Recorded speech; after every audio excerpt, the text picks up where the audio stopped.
नमस्कार. Amit engineering works Pune. तर हा आहे आपला 1000 लिटरचा डबल कंपार्टमेंटचा बी एम सी.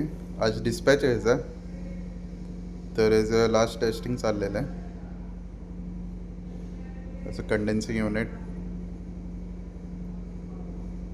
त्याचे 2 डोर आहेत. 500-500 लिटरचे असे 2 कंपार्टमेंट आहे. हे दरवाजावरती गेलं की मोटर ऑटोमॅटिक बंद होते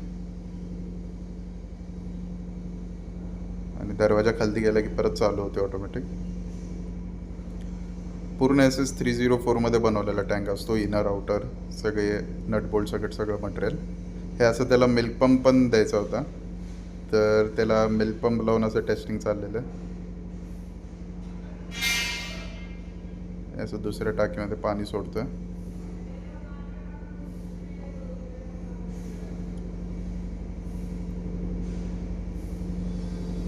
धन्यवाद.